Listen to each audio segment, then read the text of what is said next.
You all are welcome to our YouTube channel Online Study Corner। आज के इस video में हम डिस्कस करेंगे type of research on the basis of objectives. Last lecture में हमने डिस्कस किया था रिसर्च के types on the basis of their application, और आज हम डिस्कस कर रहे हैं रिसर्च के टाइप्स ऑब्जेक्टिव के आधार पर, यानी कि उद्देश्य के आधार पर। इस वीडियो में मैं आपसे एक क्वेश्चन भी पूछूंगी जिसका आंसर आप मुझे कमेंट सेक्शन में दे सकते हैं, इसलिए आप पूरा लेक्चर ध्यान से देखिएगा। तो ऑब्जेक्टिव के बेस पर, यानी कि उद्देश्य के बेस पर रिसर्च के 4 टाइप्स हैं। पहला है डिस्क्रिप्टिव रिसर्च, जिसे हम वर्णनात्मक कहते हैं। दूसरा कोरिलेशनल रिसर्च, अंतर संबंधात्मक रिसर्च। और तीसरा एक्सप्लेनेटरी रिसर्च, यानी कि विश्लेषणात्मक रिसर्च। और फोर्थ है एक्सपेरिमेंटल रिसर्च, यानी कि प्रयोगात्मक रिसर्च। तो हम स्टार्ट करते हैं अपने पहले टाइप ऑफ रिसर्च से, डिस्क्रिप्टिव रिसर्च। जो डिस्क्रिप्टिव रिसर्च है वो क्या होता है? ये व्हाट इज या व्हाट वाज जैसे क्वेश्चंस का हमें आंसर देता है। जो डिस्क्रिप्टिव रिसर्च है वो क्या है या क्या था, इन प्रश्नों का उत्तर देता है, क्यों का उत्तर नहीं देता।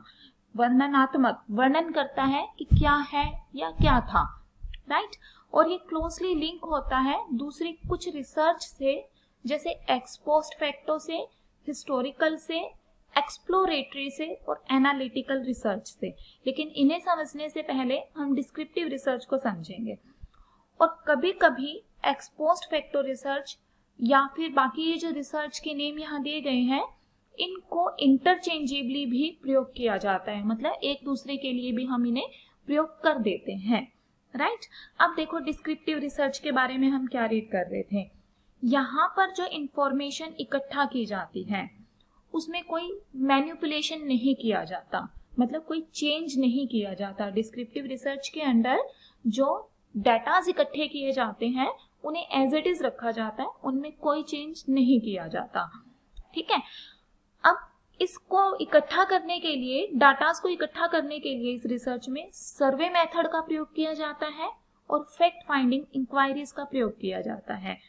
उदाहरण के तौर पर अगर हम देखते हैं तो हम क्या देख सकते हैं कि उदाहरण डिस्क्रिप्टिव रिसर्च का हो सकता है कि एक क्षेत्र के लोगों का एक पर्टिकुलर पॉलिटिकल पार्टी को लेकर क्या व्यू है, या फिर जैसे अगर हम कहें कि हमें एक एग्जाम्पल लेना है कि डिस्क्रिप्टिव रिसर्च कैसे की जा सकती है। मान लो आप एक क्षेत्र में जाते हो, एक एरिया में जाते हो, वहां एक पॉलिटिकल पार्टी के बारे में लोगों के व्यूज पूछते हो, तो उसके लिए आप सर्वे करोगे या इंक्वायरीज करोगे, है ना। 2 मेथड यूज किए हमने डिस्क्रिप्टिव रिसर्च में, एक सर्वे और दूसरा इंक्वायरीज की।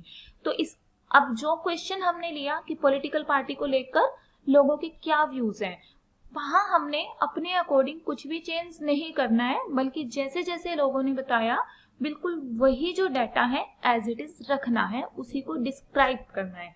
So it is called descriptive research. Descriptive research के अंदर एक ग्रुप पीपल के एक ग्रुप से इंटरेक्शन सम्मिलित हो सकती है, यानी हम बातचीत कर सकते हैं। दूसरा एग्जाम्पल क्या हो सकता है डिस्क्रिप्टिव रिसर्च का, जैसे मान लो एक स्कूल प्रिंसिपल है, वो जानना चाहता है कि उसके स्कूल का रिजल्ट दूसरे स्कूल के कंपैरिजन में, दूसरे स्कूल के रिजल्ट्स के कंपैरिजन में कैसा आया है। तो वो क्या करेगा, वो डाटास को कलेक्ट करेगा, इंक्वायरी करेगा, सर्वे करेगा, ठीक है। तो इस तरह से ये भी डिस्क्रिप्टिव रिसर्च का एक एग्जाम्पल है। अभी हमने डिस्कस किया था कि डिस्क्रिप्टिव रिसर्च के अंदर 4 रिसर्च और आती हैं, जिनमें कौन कौन सी है, x post facto, historical, exploratory और एनालिटिकल। तो पहले हम पढ़ते हैं कि एक्स पोस्ट फैक्टो रिसर्च क्या है। डिस्क्रिप्टिव आई थिंक क्लियर हो गया होगा, ठीक है। अब एक्स पोस्ट फैक्टो करते हैं। X post facto research social science के क्षेत्र में और बिजनेस ऑर्गेनाइजेशंस के क्षेत्र में की जाती है। ये जो रिसर्च है ये कब की जाती है, जब कोई हैपनिंग हो चुकी है और उसका रिजल्ट आ चुका है, तब जो इवेंट्स हैं, जो घटनाएं हैं वो घट चुकी हैं, उसके बाद जो रिसर्च की जाती है उसे हम एक्स पोस्ट फैक्टो रिसर्च कहते हैं, राइट।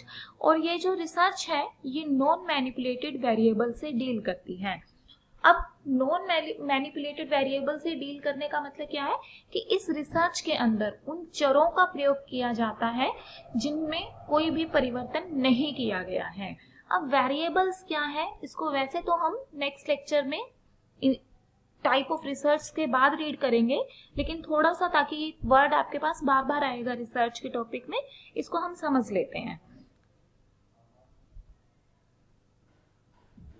जो वेरिएबल्स हैं उनको हम चर कहते हैं हिंदी में, और वेरिएबल एबल होते हैं किसी भी चीज की वैल्यू को मापने में। वेरिएबल क्या है, किसी चीज की वैल्यू को मापने में एबल है। अब जैसे हमने एक एग्जांपल लिया था कि एक प्रिंसिपल है, वो जानना चाहता है कि उसके स्कूल का रिजल्ट दूसरे स्कूल के रिजल्ट्स के कंपैरिजन में कैसा आया है। तो वो जो डाटा कलेक्ट करेगा ना, ठीक है, और जो सिचुएशंस उसके पास है कि एक उसके स्कूल का रिजल्ट, एक दूसरे स्कूल का रिजल्ट, ये जो दो सिचुएशंस हैं ये वेरिएबल्स कहलाती हैं, राइट।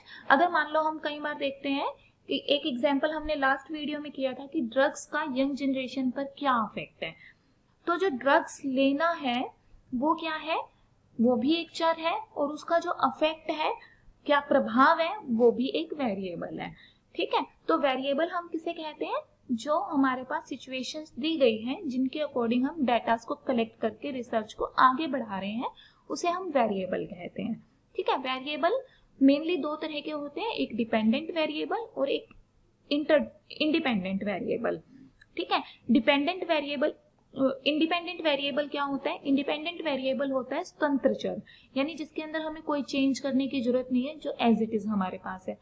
और डिपेंडेंट वेरिएबल क्या है, जिसके आधार पर जो दूसरी सिचुएशन है वो प्रभावित होती है। जैसे मान लो कि कारण है ड्रग्स लेना, ठीक है, वो तो क्या है, इंडिपेंडेंट वेरिएबल है कि कोई व्यक्ति ले रहा है ड्रग्स, ठीक, और उसके क्या प्रभाव पड़ रहे हैं कि वो कौन सी ले रहा है और कितनी मात्रा में ले रहा है, इसके हिसाब पर, या कोई दवाई वो ले रहा है तो उससे उसकी जो कंडीशन है वो कितनी ज्यादा सुधर रही है, ये चीज किस चीज से प्रभावित हो रही है, उसके मेडिसिन लेने पर। अगर स्टडीज और स्टूडेंट्स का कनेक्शन देखा जाए तो जो स्टूडेंट्स हैं वो स्टडी कर रहे हैं, ये क्या है, एक इंडिपेंडेंट चर है, और उनके स्टडीज का क्या प्रभाव पड़ रहा है उनके मैच्योरिटी लेवल पर, वो क्या है, एक डिपेंडेंट चर है, ठीक है। तो इस तरह से ये होते हैं डिपेंडेंट और इंडिपेंडेंट वेरिएबल्स। तो एक्स पोस्ट फैक्टर रिसर्च के अंदर हम कौन से चर का प्रयोग करते हैं, नॉन मैनिपुलेटेड वेरिएबल्स का प्रयोग करते हैं। अब इसके बाद आती है हिस्टोरिकल रिसर्च। हिस्टोरिकल रिसर्च क्या होती है, हिस्टोरिकल रिसर्च डिस्क्रिप्टिव रिसर्च की ही दूसरी डायमेंशन है, ठीक है, और ये एक्स पोस्ट फैक्टो रिसर्च की तरह से ही होती है। ये आमतौर पर क्या करती है, हिस्टोरिकल एस्पेक्ट की के ऊपर एक रिसर्च करती है। हिस्टोरिकल रिसर्च में हम किसी हिस्टोरिकल एस्पेक्ट पर रिसर्च करते हैं या हिस्टोरिकल प्रॉब्लम पर रिसर्च करते हैं। जैसे अगर हम एग्जाम्पल लें तो हम पढ़ सकते हैं कि इंडिया में कॉलोनलिज्म क्या था, उपनिवेशवाद क्या था। अगर इसके ऊपर हम एक रिसर्च करते हैं तो वो क्या है, हिस्टोरिकल रिसर्च है। लेकिन सिर्फ कितनी रिसर्च की जाएगी कि कॉलोनलिज्म क्या था या क्या है, ना कि क्यों था। बिकॉज डिस्क्रिप्टिव रिसर्च में हम क्या पढ़ते हैं, आंसर ऑफ व्हाट इज या व्हाट वाज। डिस्क्रिप्टिव रिसर्च में हम सिर्फ और सिर्फ व्हाट इज या वाज का आंसर फाइंड आउट करते हैं, राइट। अब इसके बाद आ जाती है हमारे पास एनालिटिकल रिसर्च। एनालिटिकल रिसर्च क्या है, एनालिटिकल रिसर्च होती है जिसके अंदर जो रिसर्चर है वो ऐसे फैक्ट्स का या ऐसे डेटाज, ऐसी इंफॉर्मेशंस का प्रयोग करता है जो उसके पास ऑलरेडी अवेलेबल है, ठीक है। एनालिटिकल रिसर्च में क्या है, उन डेटाज को प्रयोग किया जा रहा है जो ऑलरेडी अवेलेबल है।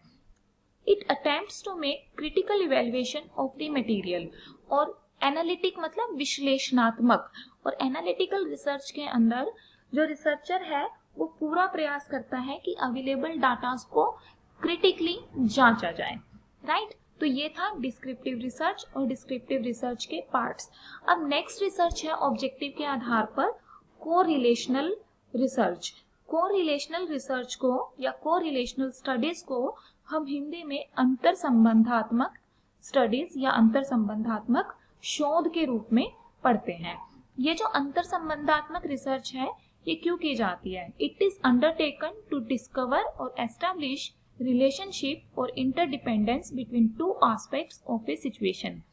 ये रिसर्च की जाती है किसी भी सिचुएशन के दो एस्पेक्ट्स के बीच में या तो परस्पर संबंध को डिस्कवर करने के लिए, खोजने के लिए, या उनकी परस्पर निर्भरता को खोजने के लिए ये रिसर्च की जाती है। क्लियर आपको? लेकिन इसका जरूरी नहीं है कि जो इसके अंदर जो दो सिचुएशंस दी गई हैं जिनके बीच में हम परस्पर संबंध को डिस्कवर कर रहे हैं कोरिलेशनल स्टडीज में, वो एक दूसरे से अफेक्ट होती हो, ऐसा जरूरी नहीं है। ठीक है, नेक्स्ट हम पढ़ते हैं एक्सप्लेनेटरी रिसर्च। एक्सप्लेनेटरी रिसर्च क्या होती है? Explanatory research attempts to answer how and why. देखो, डिस्क्रिप्टिव रिसर्च किस चीज का आंसर देती है? What is and what was. लेकिन एक्सप्लेनेटरी रिसर्च आंसर देती है हाउ और व्हाई का, क्यों और कैसे का। ठीक है, between two aspects of a situation और फिनोमिना। और ये दो सिचुएशंस के बीच में की जाती है। जैसे उदाहरण के तौर पर हम देखते हैं why examination related stress lead to rote learning, कि जो एग्जामिनेशन के टाइम पर स्ट्रेस होता है उससे स्टूडेंट्स रोट लर्निंग क्यों करने लग जाते हैं, रट्टा क्यों मारने लग जाते हैं। रीजन क्या है उसका? स्ट्रेस की वजह से। ठीक है, तो कैसे या क्यों, क्यों का आंसर दिया ना हमने यहाँ पर, या why and how stress leads to heart disease, कैसे स्ट्रेस जो है, तनाव जो है, वो हार्ट डिसीज का कारण बन सकता है। इसमें भी हम एक्सप्लेनेटरी रिसर्च का प्रयोग कर रहे हैं, क्योंकि क्या किया जा रहा है, यहाँ बताया जा रहा है कि कैसे या क्यों जो स्ट्रेस है वो हार्ट डिसीज को, दिल से रिलेटेड जो बीमारियां हैं उनको बढ़ावा देता है। आई थिंक क्लियर हो गया होगा कि एक्सप्लेनेटरी रिसर्च व्हाई और हाउ जैसे क्वेश्चंस का आंसर देता है, और इसमें दो सिचुएशन दी जाती है जिसमें कि एक सिचुएशन दूसरी सिचुएशन का कारण होती है, और क्या कारण है वही हम इसमें ढूंढते हैं। ठीक है, अब देखो नेक्स्ट और जो लास्ट टाइप है आज की रिसर्च का, वो है एक्सपेरिमेंटल रिसर्च। एक्सपेरिमेंटल रिसर्च को हम हिंदी में प्रयोगात्मक शोध कहते हैं, और कैजुअल स्टडीज यानी कि कारणात्मक अध्ययन भी कहते हैं। अब एक्सपेरिमेंटल जो रिसर्च है ये क्या है? It is cause and affect finding research. ये कारण और प्रभाव को ढूंढने से संबंधित शोध है। It seeks to uncover cause and effect relationship. और ये जो रिसर्च होती है ये हमें बताती है कि क्या कारण है किसी पर्टिकुलर सिचुएशन का और क्या प्रभाव है किसी पर्टिकुलर सिचुएशन का। ठीक, और ऐसे रिसर्च के अंदर एन एक्शन और occurrence can cause other action. इस तरह की जो एक्सपेरिमेंटल रिसर्च है, जो प्रयोगात्मक रिसर्च है, उसमें हम क्या देखते हैं कि एक एक्शन दूसरे एक्शन का कारण बनता है। एक एक्शन क्या कर रहा है? दूसरे एक्शन का कारण है। One action is the cause of another action. कैसे है अब ये एक एक्शन दूसरे एक्शन का कारण? जैसे मान लो कि जो हम कहते हैं smoking causes lung cancer, smoking से, धूम्रपान से लंग कैंसर होता है। तो यहाँ पर जो पहली चीज है, पहला एक्शन है, वो है स्मोकिंग। ठीक है, पहला एक्शन क्या है? स्मोकिंग। और ये जो स्मोकिंग है ये क्या कर रही है? कैंसर का कारण बन रही है। तो यहाँ पर पहला एक्शन दूसरे एक्शन का कारण बन जाता है, ना कि हम ये नहीं कह सकते। और इसमें जो है एक्सपेरिमेंटल रिसर्च के अंदर सिचुएशन को अपोजिट करके, उल्टा करके नहीं देखा जा सकता। ये नहीं कहा जा सकता कि जो कैंसर है वो स्मोकिंग का कारण है। ठीक है, लेकिन हम क्या कहेंगे? Smoking is the reason of या काज ऑफ कैंसर। ठीक है, या smoking can cause weak lungs. Smoking से क्या होता है? लंग्स जो है वो वीक हो जाते हैं। ठीक, तो इस तरह से ये रीजन थे और कारण थे। अगर मान लो कि हम क्या करते हैं, एबल हो जाते हैं प्रॉब्लम को आइडेंटिफाई करने में। हमने क्या देखा कि कैंसर है, कैंसर का कारण क्या है? स्मोकिंग है। हमने कारण को क्या करा?